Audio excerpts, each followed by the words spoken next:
အားလုံးပဲမင်္ဂလာပါခင်ဗျာ root asset ကနေပြီးတော့ကြိုဆိုလိုက်ပါတယ် ဒီနေ့ဗီဒီယိုလေးမှာတော့ Maestro ကို Anchor အကြောင်းနည်းနည်းပြောပြပေးသွားမယ်ဒီ Anchor ကဘာလဲဘယ်လိုသုံးရမလဲပေါ့နော်အရန်ခက်ခဲကြီးတော့မဟုတ်ဘူးသုံးပြီးသားလူတွေသုံးဖူးတဲ့လူတွေဆိုရင်တော့ပြဿနာမရှိဘူးဘာမှမခက်တာဟုတ်တော့နော်ဒါပေမဲ့မသုံးဘူးသေးဘူးကြားဘူးတယ်ဆိုတဲ့လူတွေအတွက်ပေါ့နော်ဒီဗီဒီယိုကဖြစ်မယ်ဘယ်လိုမျိုးလဲဆိုတော့ဒီ Anchor ကကျွန်တော်တို့ဒီ local မှာဆိုရင်ကျွန်တော် app တွေရှိမယ် API တွေရှိမယ် AI model ရှိမှာနော်အဲ့လိုကောင်မျိုးတွေကိုကျွန်တော်တို့ကဒီ infrastructure တစ်ခုအနေနဲ့ပေါ့ဘယ်လိုမျိုးလဲဆိုတော့ကျွန်တော်တို့ဒီအဓိကရှင်းအောင်ပြောရမယ်ဆိုရင်ဗျလောလောဆယ်ကျွန်တော်လောလောဆယ်လုပ်ပြသွားမယ် flow အရဆိုရင်တော့ကျွန်တော် local မှာ API development တစ်ခုလုပ်ထားတယ်ပဲထားပါတော့ web API ပေါ့နော် API ရေးထားတယ်အဲ့ဒါကိုကျွန်တော်တို့ဒီ mobile နဲ့ web နဲ့ရေးပြီးဆိုတေးကြတယ် mobile သမားကဒီ API ကိုလမ်းခေါ်ဖို့ဆိုရင် local ကနေတော့ခေါ်လို့မရဘူးဘယ်ကနေလမ်းခေါ်လဲဆိုတော့ဒီ public route ကနေဖြစ်ရမယ် public route ဖြစ်တာတော့မှကျွန်တော်တို့ကဒီ HTTP ဖြစ်လို့မရဘူး mobile ဘက်မှာအခုနောက်ပိုင်းဖြစ်လာတာ HTTPS ဖြစ်မှာခေါ်လို့ရမယ်ဆိုတဲ့ပုံစံမျိုးပေါ့နော် secure ဖြစ်မှာခေါ်လို့ရမယ်ပုံစံမျိုးဖြစ်တယ်အဲ့တော့အဲ့လိုမျိုးကျွန်တော် local မှာရှိတဲ့ကောင်ကိုကျွန်တော်တို့ server deploy နေပါလေမလုပ်သေးဘူးအရင်ဆုံးစမ်းကြည့်ချင်တာမျိုးပဲဖြစ်တဲ့ဒီ server တွေပါလဲကျွန်တော်ရှိမှာဝယ်ဖို့လဲမဝယ်ရသေးဘူးပေါ့ဗျာအမြန်ဆန်းချင်တဲ့အခြေအနေမျိုးပေါ့နော်ဒါမှမဟုတ်လဲကျွန်တော်တို့ web application တစ်ခုရေးထားတာကိုဒီ user တယောက်ကိုပေါ့နော်ဒီတိုင်းပုံမှန်စမ်းသုံးစေချင်တဲ့အနေအထားမျိုးပေါ့နော်မြန်ဆန်လေးသုံးချင်တယ်ဒါမှမဟုတ် AI model တွေပါတွေ Maestro လုပ်ထားဆိုလဲအဲ့ကောင်စမ်းသုံးကြည့်စေချင်တဲ့အနေအထားမျိုးပေါ့နော်အဲ့လိုအခြေအနေမျိုးမှာဆိုရင်ကျွန်တော်တို့ဘာကိုသုံးလို့ရလဲဆိုတော့ဒီ public ကနေပြီးတော့သုံးလို့ရအောင် Anchor ကိုသုံးလို့ရတယ်ဒါဆိုရင် Anchor ကဒီနေရာမှာသုံးတယ်ဆိုတော့ဒီမဲ့ဒါဆိုကျွန်တော်ကတော့ဗာနဲ့ပြသွားမလဲဆိုတော့ကျွန်တော်ဒီမှာLaravel project တစ်ခုစောက်ထားတယ်နော် Laravel project ဆိုတော့ဒီ project အခွန်ပဲဒီတိုင်းပဲစောက်ထားတာ Maestro လည်းဒီစမ်းကြည့်ချင်ရင်တော့ဒီ Laravel နဲ့ပဲဖြစ်ဖြစ်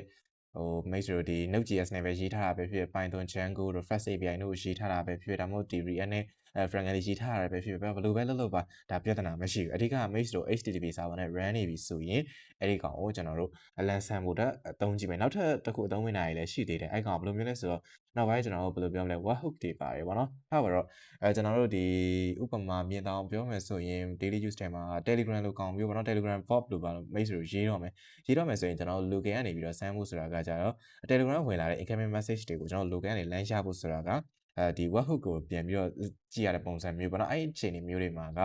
ကျွန်တော်တို့ကဒီ public ဖြစ်နေမှကျွန်တော်တို့ပြန်အဲ့ webhook data တွေကိုလမ်းယူရတဲ့ပုံစံလမ်းယူလို့ရတဲ့အနေအထားမျိုးလည်းရှိတတ်တယ်အဲ့ဒီအခြေအနေမျိုးမှာဆိုရင်လည်းကျွန်တော်တို့ဒီ Anchor ကိုသုံးပြီးတော့ကျွန်တော်တို့ဆန်းလို့ရတယ်ပေါ့နော်ထားပါတော့ဒါဆိုရင်ကျွန်တော်တို့ဒီမှာတစ်ချက်စမ်းကြည့်မယ်လောလောဆယ်တော့ကျွန်တော်ကဘာမှမရှိဘူးเนาะကျွန်တော် Laravel project အခွန်တစ်ခုပဲလုပ်ထားတာဘာဆိုဘာမှမလုပ်ထားဘူးเนาะအဓိက Anchor ဘယ်လိုသုံးအောင်လဲပဲပြချင်တာဆိုတော့ okay ဒါဆို Anchor သုံးမယ်ဆိုတော့ဒီမှာကျွန်တော်ရှိမှာတော့ဒါ web application project တစ်ခုဒီကောင်တစ်ချက် run ထားလိုက်မယ် run ထားလိုက်မယ်ဆိုတော့ဒီမှာ php artisan စပေါ့နော် run ထားလိုက်မယ် run ပြီးတော့ဒီမှာဆိုရင်ဒါ local host 8000မှာ run နေတာเนาะဒီ8000မှာဒီ page လေးပေါ့နော်ဒါကျွန်တော် local host ထဲမှာရှိတာเนาะဒါ Maestro ဒီကောင် LAN ခေါ်လို့လဲ Maestro စက်ထဲမှာ run ထားမှာပဲတက်လာမှာ run မထားဘဲနဲ့ကျွန်တော်ဒါကတော့ကျွန်တော်ဒီ Laravel default ပေါ့နော်အဲ့လိုမျိုးကျွန်တော်ရေးထားတဲ့ web application တစ်ခုဒါမှမဟုတ် API တစ်ခုပေါ့နော်အဲ့လိုမျိုး LAN ခေါ်မယ်ဆိုရင်လည်း Maestro ကကျွန်တော်စက်ထဲမှာရှိတဲ့ကောင် LAN ခေါ်လို့ရစရာအကြောင်းမရှိဘူးအဲ့တော့ကျွန်တော်တို့ကထားပါတော့ကျွန်တော်က API development လုပ်ထားလိုက်ဆိုရင်လည်း mobile developer တယောက်ကိုပေးတော့မယ်ဆိုတိုင်းလည်းပေးလို့မရဘူးသူ့ကိုကျွန်တော် publish ပေးဖို့လိုတယ်အဲ့ဒါဆိုရင်ပုံမှန်တိုင်းဆိုတော့ကျွန်တော် server ပေါ်တင်မှာပေါ့နော်ဒါပေမဲ့ server ပေါ်မတင်ခင် step မှာအရင်စမ်းချင်တယ်ဆိုရင်တော့ကျွန်တော် Anchor ကိုသုံးမယ်ဆိုတော့ဘယ်လိုလုပ်မလဲနော်တစ်ချက်ကြည့်မယ်ကြည့်မယ်ဆိုအရင်ဆို Anchor website ထဲသွားလိုက်ပါနော် anchor.com ပေါ့ပြီးရင်ကျွန်တော်ဒီမှာကျွန်တော် login ဝင်လိုက်တော့မယ် sign up လုပ်ပြီးသား account ရှိလို့ Maestro က account မရှိသေးဘူးဆိုတော့အရင်ဆုံး account တစ်ခု sign up လုပ်လိုက်ပေါ့နော်ဒါသူက free သုံးလို့ရပါတယ်ဒါပေမဲ့ pro version လည်းရှိတယ်သူ့ရဲ့ quota ချက်တွေကတော့ Maestro တစ်ချက်ဝင်ဖတ်ဖို့တော့လုပ်လိုက်မယ်ထားပါတော့ကျွန်တော်ဒီနေရာရောက်လာပြီရောက်လာပြီဆိုအရင်ဆုံး Maestro ကိုဘာလုပ်ရမလဲဆို installation ပေါ့နော်ဒီမှာ getting step ကိုတော့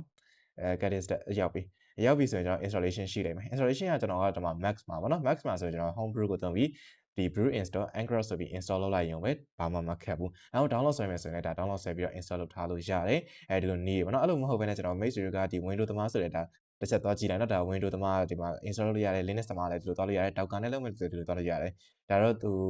ပေးထားတဲ့နည်းလမ်းတွေပေါ့နော်ကိုယ့်ရဲ့ operating system ပေါ်မှာမူတည်ပြီး install လုပ်ကိုသုံးချင်တဲ့ use case ပေါ်မှာမူတည်ပြီးတော့ရွေးပေါ့နော် okay ဒါပါတော့ကျွန်တော် Max မှာကျွန်တော်ကဒီ home brew ပဲသုံးပြီး install လုပ်လိုက်မယ်ဒီ brew install Anchor ပေါ့နော်ဒါပေမဲ့ကျွန်တော်ရှိမှာတော့ install လုပ်ပြီးသားရှိရဖြစ်တဲ့အတွက်ကျွန်တော် install လုပ်မှပြတော့เนาะဒီလိုပဲစစ်လိုက်တော့မယ်Maestro စက်ထဲမှာ Anchor ရှိမရှိစစ်ချင်เนาะ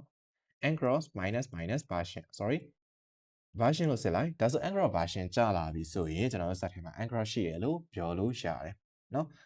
အဓိက Maestro ကလည်းမဟုတ်ဘဲနဲ့ Windows user ဆိုလဲဒါ Windows မှာ install လုပ်တဲ့နည်းတွေရှိရเนาะဒါတော့တစ်ချက်သွားကြည့်လိုက်เนาะကျွန်တော်အသေးစိတ်မပြောတော့เนาะ Linux သမားတွေရောပြောစရာတော့လို့မထင်ဘူး command line ကနေပဲဒီလိုမျိုး install လုပ်သွားရုံပဲဘာမှတော့မခက်ဘူးเนาะ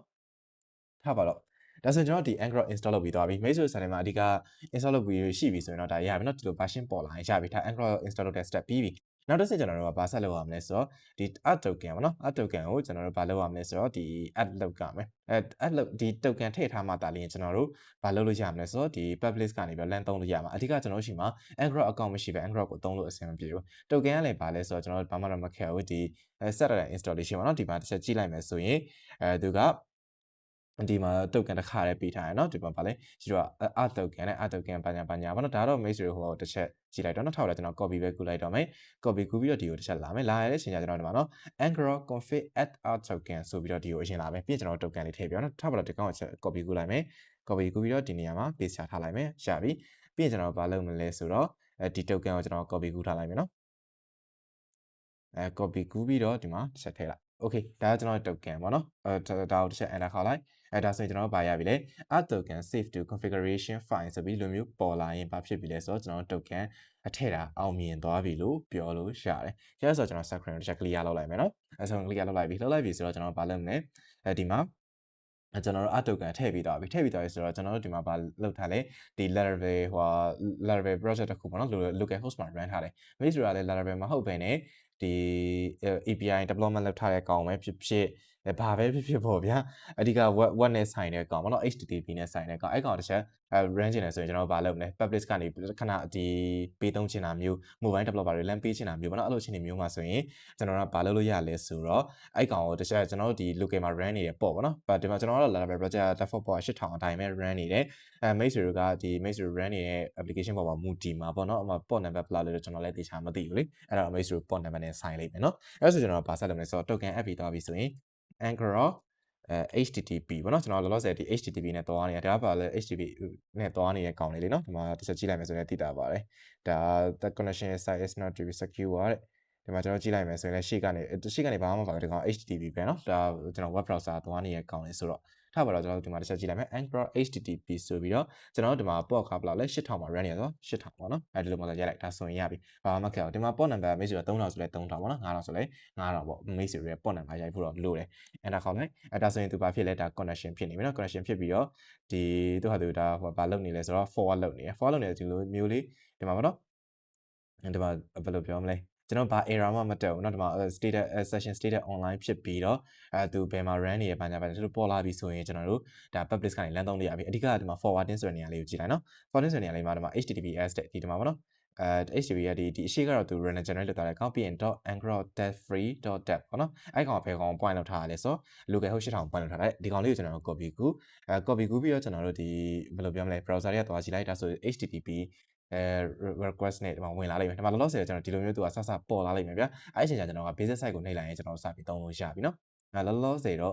့ဒီကောင်ကကျတော့ကျွန်တော်တို့ဒီ SX တွေပါတော့အရင်အလုပ်လုပ်မှာတော့မဟုတ်ဘူးဒါပေမဲ့ကျွန်တော်တို့ဘာလုပ်လို့ရလဲဆိုတော့ဒီမှာကျွန်တော်တို့ဘာရပြီလဲဒီဟိုပါပေါ့နော်ကျွန်တော်တို့ရဲ့ Laravel ဟိုကောင်လေးတက်လာပြီလို့ပြောလို့ရတယ်ကျွန်တော်အဲ့ကောင်ကိုမြင်တော့အောင်ဘာလုပ်လိုက်မလဲဆိုတော့ဟိုတစ်ချက် API endpoint တစ်ခုအနေနဲ့အရှိပြလိုက်မယ်နော်ထားပါတော့ကျွန်တော်ဒီကောင်တစ်ချက်ရက်လိုက်မယ်ဒီ Anchor run ထားတဲ့ကောင်လည်းတစ်ချက်ရက်လိုက်မယ်နော်ဒါပေမဲ့ဒီ address ကကျတော့အမြဲတမ်း same address ဖြစ်ချင်မှဖြစ်နေနိုင်တယ်နော်အဲ့ဒါကြောင့်မလို့ Maze တို့ကတခါတည်း run ထားဖို့လိုတယ်ဒါမှမဟုတ်ဒီ Maze ရဲ့ကိုယ်ပိုင် address မျိုးလိုချင်တယ်ဆိုရင်တော့ဒါ subscription တွေပါ premium version တွေပါဝယ်ထားဖို့တော့လိုတယ်နော်ဒီတိုင်းတော့ free မှာတော့အဲ့ဒါကောင်တော့မရဒါပေမဲ့ free ကတော့ကျွန်တော် address run လိုက်ပေးလိုက်အဲ့လိုပုံစံနဲ့ဆိုရင်အဆင်ပြေပါတယ်ထားပါတော့နော်route get request နဲ့ကျွန်တော်ကထားပါတော့API လို့ပဲထားလိုက်မယ်ဗျ API/test ပေါ့နော် test ဆိုပြီး function ဆိုပြီးတော့ဒီမှာဒီလိုမျိုးပဲပြလိုက်မယ်နော် return ဒီ message API test route ပေါ့နော်ဒီလိုပုံစံလေးပေါ်ရင်ရပြီသွားမယ် /API/test ပေါ့နော်ဒါဆိုကျွန်တော်ဒီကောင်တစ်ချက်ပြန် run ကြည့်လိုက်မယ်PHP artisan စပေါ့နော်ဒါဆိုရင်ရပြီဆိုတော့ဒီကောင်တစ်ချက်သွားလိုက်မယ်ဆိုရင်တော့ကျွန်တော်ဒီဒါတော့ Laravel page ကိုတက်လာတယ်ပြီးရင် /API/test ပေါ့နော်သွားလိုက်ရင်ကျွန်တော်ဘာရလဲဒါကျွန်တော်ဒါဘယ်လိုပြောမလဲ pretty print နော်ကျွန်တော်ဒီဟိုဒါ API JSON response ပြန်ရတယ်ဗောနော်အဲ့ဒါကိုမှကျွန်တော် Anchor နဲ့တစ်ချက်ပြန် run လိုက်မယ်နော် port က8000မှာလုပ်နေရနော် okay ဒါဆို status online ဖြစ်သွားပြီဒီမှာ forward လုပ်တဲ့ address တခုထွက်လာပြီဆိုတော့ဒီကောင်တစ်ချက် copy ကူလိုက်မယ် copy ကိုဒီကိုတစ်ချက်ပြန်လာလာပြီဆိုတော့ဒါတော့လောလောဆယ်တော့ကျွန်တော်ဒီဘယ်လိုပြောမလဲကျွန်တော်တို့ဒီကောင်တွေက static asset တွေတစ်ခါကျအလုံးမလုပ်တဲ့အနေအထားမျိုးရှိတတ်တယ်เนาะအဲ့ကောင်လေးတော့တစ်ချက်သတိထားဖို့တော့လိုတယ်အဓိကတော့ကျွန်တော်တို့ဟို mostly သုံးတာကျွန်တော်သုံးဘူးတာပေါ့เนาะတခြားနည်းတော့ကျွန်တော်လည်းမသုံးဘူး ကျွန်တော်တို့ဒီ server ပေါ်မှာတင်ခင်မှာ mobile သမားနဲ့ချိတ်ဖို့လိုတယ်ဆိုရင်ကျွန်တော်တို့ဒီ Anchor နဲ့ခဏဆန်းဖို့အတွက်ပေးတာမျိုးပဲတော့ဒီလိုမျိုးပုံစံတော့ကျွန်တော်ပေးဘူးတယ်ကျွန်တော်မသိတဲ့အပိုင်းတော့ကျွန်တော်လည်းမပြောတတ်ဘူးเนาะလောလောဆယ်ဒါဟိုstatic asset တွေအလုံးမလုပ်ဘူးလို့ကျွန်တော်စာတော့ဖတ်ဖို့တယ်ထားပါတော့အဲ့မှာကျွန်တော်ကဒီမှာ API endpoint address /api/test ပေါ့နော်အဲ့ဒါဆိုရင်ဘာရလဲကျွန်တော် API route တွေရတယ်လေ okay ဒါဆိုရင်ကျွန်တော်တို့ဘာရတော့ပြီလဲဆိုတော့ local က Anchor ကိုကျွန်တော်တို့ဒီ publish မှာအဆင်ပြေနေပြီလို့ပြောတယ်ဒီကောင်ကဒီမှာ share တော့ရတယ်နော်ဒီမှာ secure ဖြစ်ပြီသား HTTPS နဲ့တစ်ခါလေးလာတယ်ဒါ connection secure ပေါ့နော်ဒီလိုပုံစံမျိုးနဲ့ရှာတယ်ပေါ့ okay ဒါပါလဲဆိုတော့ make sure ကိုဒီ Anchor ကိုဘယ်လိုသုံးရမလဲဆိုတာလေးပြပေးတာပေါ့နော်အဓိကတော့ဘာမှမခက်ပါဘူးကျွန်တော်တို့ဒီ add token add ပြီးတော့ကျွန်တော်တို့ run လိုက်ရုံပါပဲအဲ့ဒါဆိုရင်ကျွန်တော်တို့စပြီးတော့သုံးလို့ရပြီပေါ့နော် okay ဒါဆိုရင် make sure နဲ့